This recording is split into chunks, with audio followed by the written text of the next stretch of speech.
During the mulaqat, the Khuddam had the opportunity to ask questions to Hazrat Khalifatul Masih on a range of issues affecting the youth.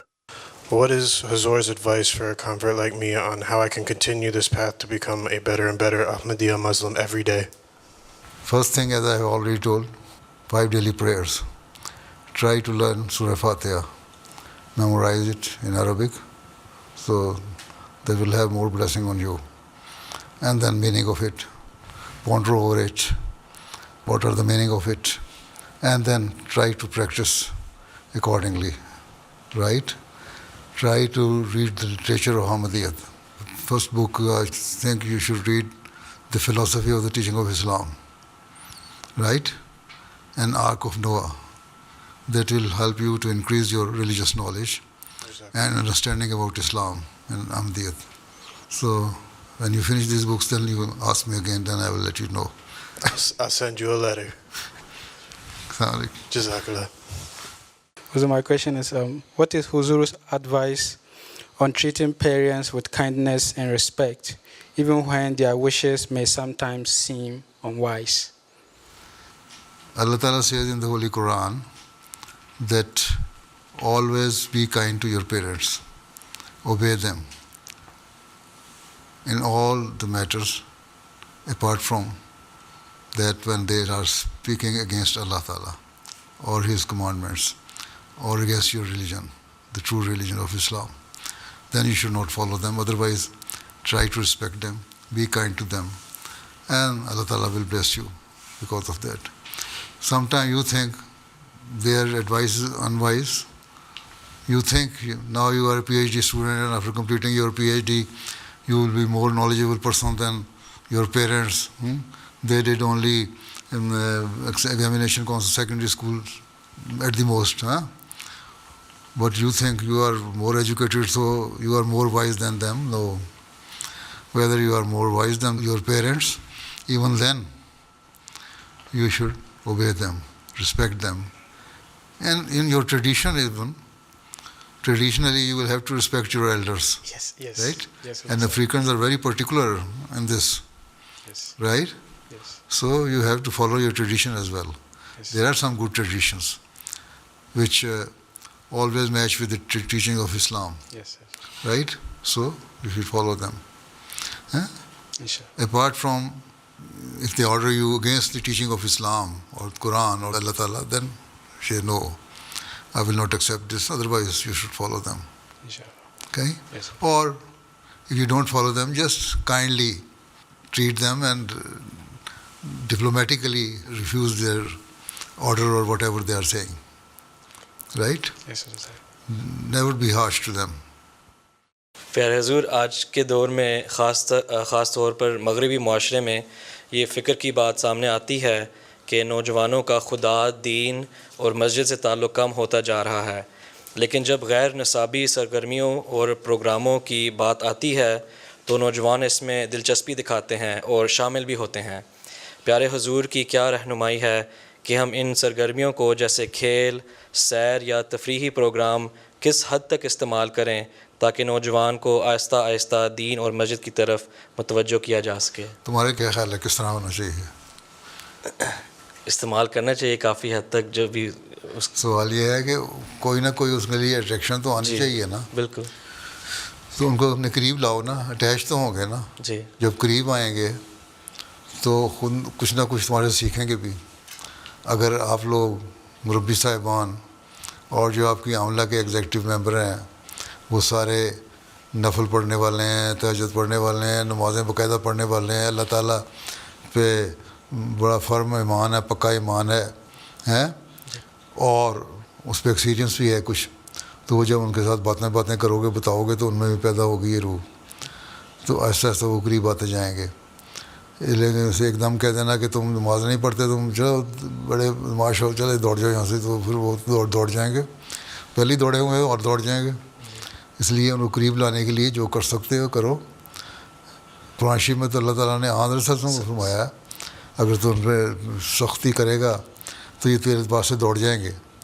اللہ تعالیٰ ہی ہے جس نے ان کے دلوں میں الفت اور محبت پیدا کی ہے, دین سے محبت پیدا کی ہے نا. اللہ تعالیٰ نے پہلے قرآن شریف میں کہہ دیا کہ اللہ تعالیٰ نے پیدا کی ہے, اس کو صرف ابھارنا نکالنا تمہارا کام ہے. ان کے لیے دعا کرو, مربی کی حیثیت سے 2 نفل پڑھا کرو روزانہ ان کے لیے, اپنی نمازوں کو توجہ دو. ان کو پتہ ہو کہ اس مربی کا تعلق اللہ تعالیٰ سے ہے, اللہ کے فضل ہیں, تو پھر وہ تمہارے سے خود تعلق رکھیں گے اور قریب آتے جائیں گے. لیکن اگر وہ کھیل کے ذریعے سے یا ایکسٹرا دوسری ایکٹیویٹیز ہیں ان کے ذریعے سے بھی آتے ہیں قریب, تو کم از کم آتے تو ہیں نا, اس بہانے مغرب کی نماز ہی پڑھ لیتے ہیں یا عصر کی نماز پڑھ لیتے ہیں یا 2 دن تمہاری صحبت میں رہ لیتے ہیں, کچھ نہ کچھ تو اللہ رسول کی بات کان میں پڑتی ہے ان کی. تو ان کو قریب لانے کے لیے دوسرے یہ ہے کہ نئے نئے راستے بھی ایکسپلور کرنے چاہیے نا, صرف یہ نہیں جو ہماری ٹریڈیشنل جو چیزیں چل رہی ہیں انہیں کو ہم نے لینا ہے. جو ایسے لوگ ہیں ان سے پوچھو کہ یہ اسلام یہ کہتا ہے, تمہارے یہ عمل ہیں, ہم یہ چاہتے ہیں ہماری جماعت اس طرح بنے. خلیفہ وقت اس بات پہ بار بار تلقین کرتا رہتا ہے, حضرت مسلم اس لیے آئے تھے. اب بتاؤ اس کو حاصل کرنے کے لیے ہم کیا طریقہ اختیار کر سکتے ہیں کہ ہم سب یہ نہ کہنا کہ تم ایسے ہو جاؤ, کہ ہم سب اس کو عملی زندگی میں حصہ بنانے والے ہوں, پریکٹس کرنے والے ہوں ان باتوں کو. کوئی اپنی تجویزیں دو نا, تو وہ بھی کچھ دے دیں گے, باتیں کریں گے, وہ سمجھیں گے ہماری انوالومنٹ ہے اس میں. یہ جو انٹریکشن ہے اس سے بھی بڑا فرق پڑتا ہے. تو ان کو انوالو کرو باتوں میں بھی اور ان سے مشورے بھی لو. یہ نہیں ہے کہ تم دین سے پرے ہوٹے ہو تو اس لیے تم کوئی کام کا مشورہ نہیں دے سکتے. ان میں کانفیڈنس پیدا کرو تو وہ پھر قریب آئیں گے. ٹھیک ہے جی انشاءاللہ. تو ان لوگ پہلے تو ڈرا دیتے ہیں مولویوں والی باتیں کر کے, ہیں. ٹھیک ہے جی جی, نوجوانوں کو قریب لاؤ انشاءاللہ. جزاک اللہ. اسی طرح نیو کنورٹس کو بھی جی ان کو بھی بتاؤ, آہستہ آہستہ قریب لاؤ. میرا سوال ہے, جب ہم کسی کو معاف کرتے ہیں تو اپنی دل کو مکمل طور پر کیسے صاف کر سکتے ہیں؟ اگر دل صاف نہیں ہے تو معاف ہی نہ کریں, فائدہ کیا معاف کرنے کا ہے. معاف کیوں کرتے ہیں؟ اگر میں تمہیں معاف کیا جان چھوڑو میری ہے, ٹھیک ہے. معاف کرنے کے بعد پھر محبت بھی بڑھانی چاہیے نا.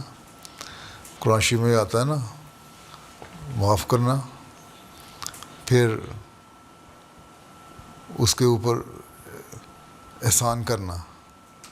ٹھیک ہے, وہ احسان یہ ہے کہ پھر اس کے ان کو کچھ تحفہ دے دو, ان سے اچھے تعلق رکھو, ان کے لیے دعا کرو, اپنے لیے دعا کرو کہ اللہ تعالیٰ ہمارے دل کو بھی صاف کرے, ان کے لیے بھی دعا کرو ان کے دل بھی صاف ہوں. اور پھر آنسر نے فرمایا تحفوں سے محبت بڑھتی ہے, تو تھوڑا سا تحفہ بھی دے دیا ان کو, اس کو احساس پیدا ہو گیا ہاں واقعی اس نے دل سے معاف کیا تھا. اور جب آپ تحفہ دیں گے تو آپ کو بھی خیال ہوگا کہ ہاں جب میں نے تحفہ دے دیا تو اب منافقت دل میں نہ ہو میرے. یہ تو ہپوکریسی ہے نا کہ وہ معاف بھی کر دیا, اندر دل میں کینہ اور وینڈکٹیونیس ہو, وہ نہیں ہونی چاہیے. ٹھیک ہے جی. تو دعا بھی ہو اور ساتھ عمل بھی ہو, ٹھیک ہے نا, پھر ہی کر سکتے ہیں. بہت مشکل کام ہے معاف کرنا. Whilst elaborating further, Hazrat Amirul Mu'mineen told an incident narrated by the Promised Messiah ﷺ about how Hazrat Imam Hussain radhiyallahu anhu forgave a slave in relation to the interpretation of Surah Al-Imran, verse 135 of the Holy Quran. حضرت مسلم علیہ السلام نے ایک واقعہ لکھا ہے قرآن شریف کی آیت کی تشریح کرتے ہوئے کہ ایک ملازم تھا, اس کو گرم پانی گرا دیا ان پہ. کئی دفعہ بیان کر چکا ہوں, پتہ بھی ہوگا آپ کو. تو آپ نے گھور کے دیکھا تو انہوں نے آیت کو پڑھی کہ اللہ یہ کہتا ہے غصے کو دباؤ. انہوں نے کچا غصہ دبا لیا, پھر اگلا انہوں نے کہا یہ بھی اللہ تعالیٰ کہتا ہے کہ معاف بھی کرو. انہوں نے کہا معاف بھی کر دیا. ہاں پھر انہوں نے کہا اللہ تعالیٰ تو یہ بھی کہتا ہے احسان بھی کرنا چاہیے. اچھا کہتا ہے تمہیں احسان کیا تمہیں آزاد کیا. اس زمانے میں تو سلیوری تھی نا, سلیوس رکھے ہوتے تھے نا, یا غلام رکھے ہوتے تھے جس کو کہہ سکتے ہیں سلیو. اس طرح تو نہیں تھے اسلام میں جس طرح انہوں نے بنایا ہوئے ہیں. غلاموں کے بھی حق تھے. وہ غلام تھا اللہ تعالیٰ نے کہ وہ ان کے کام کرنے والے تھے نا, نوکر. اللہ تعالیٰ نے تمہیں آزاد ہے, تم جو مرضی کرو. یہ احسان کیا. تو حضرت موسیٰ نے لکھا ہے کہ دیکھو کہ ایک بندے نے اپنے مالک پہ پانی گرا کے اس کو نقصان پہنچایا لیکن آزادی حاصل کر لی. یہ ہے معاف کرنے کا اسٹینڈرڈ. پیارے حضور, میرا سوال ہے کہ شہید کا جسم شہادت کے بعد خراب نہ ہونا اور اس کا خون تازہ رہنا اور اس سے خوشبو آنا حقیقت سے کس طرح تعلق رکھتا ہے؟ دیکھو جی, یہ تو لا آف نیچر کے خلاف ہے کہ بندہ دفنایا ہو اور زمین میں چلا جائے. جو نیچرل پروسیس ہے اس کو ہڈیوں کا گوشت کا گل سڑ جانا یا وہ ہونا, وہ تو ہوتا ہی ہے, ہر ایک کے ساتھ ہوتا ہے. یہ نہیں ہو سکتا کہ آپ نے 2 سال بعد 4 سال بعد شہید کے قبر کھو دیں گے تو وہاں اس کو تازہ جسم اس کا ہوگا. اتنا انبیاء کا بھی نہیں ہوتا, تو شہیدوں کا کتنا ہوگا؟ انبیاء کا تو مشاں کام ہے نا. تو اس سے مراد صرف یہ ہے کہ ان کا جو رتبہ ہے وہ اللہ تعالیٰ کی نظر میں ایسا ہے کہ وہ ہمیشہ یاد رکھتے ہیں. اور دوسرے جو تم رشتہ دار ہیں اس کے دعا کرنے جب جاتے ہیں تو اس کی یاد تازہ رہتی ہے, اور اس کی یادوں کی وجہ سے وہ اپنے آپ میں بھی انقلاب پیدا کرنے کی کوشش کرتے ہیں. ٹھیک ہے, شہید ایک سبق دے کے جاتے ہیں کہ ہم نے قربانی کی ہے دین کی خاطر, تو آپ لوگ بھی قربانی کرنے والے ہوں. یہ ہے اس کی تازہ ہونا, اس کا جسم, اس کی یاد, اس کا خون. اس کا خون آپ کو یاد دلاتا رہے کہ میں شہید ہوا تھا, میں نے اپنا خون بہایا تھا ایک مقصد کے لیے, اس مقصد کو تم نہ بھولنا. تو یہ یاد تازہ کرنا ہے, یہ تازہ رکھنا ہے. اور شہداء کی خوشبو جو ہے وہ اس طرح پھیلتی ہے, ایک میٹافور ہے, تمثیلی باتیں ہیں کہ اس طرح خوشبو پھیلتی ہے کہ ان کی نیکیاں جاری رہتی ہیں. ٹھیک ہے, وہاں اللہ تعالیٰ کے ہاں جا کے اگلے جہان میں اللہ تعالیٰ ان کی روح جو ہے ان کو ایک نیا جسم دیتا ہے, پھر ان کو جنت میں بھیجتا ہے, اور وہاں ان کے ہر طرف خوشبو ہی خوشبو ہوتی ہے. اس لیے اللہ تعالیٰ نے کہا ہے قرآن شریف میں بھی کہ ان کو مردہ نہ کہو, یہ زندہ ہیں. اس لیے کہ اللہ تعالیٰ نے ان کی یادیں ہمیشہ زندہ رکھیں اور اپنے نزدیک بھی ان کو ایک مقام دے دیا. ٹھیک ہے, یہ باقی یہ نہیں ہو سکتا کہ جو لا آف نیچر ہے اس کے خلاف ہو جائے کچھ. ٹھیک ہے, ہاں پریزرو کرتے ہیں بعض باکسز میں 50 سال 40 سال باڈی پریزرو رہتی ہے. ہو سکتا ہے وہ اندر اس کے باڈی میں اندر جو اس کا پروسیس کا ہے جو وہ تو ہوتا ہوگا, گوشت بھی چھوڑتا ہوگا, ایک حد تک ہی رہتا ہے نا ہڈیوں کے ساتھ گوشت, لیکن اس میں بو نہیں آتی ہے, تابوت خراب نہیں ہوتا, تو اس کو اسی طرح دفنایا جا سکتا ہے. لیکن بعض دفعہ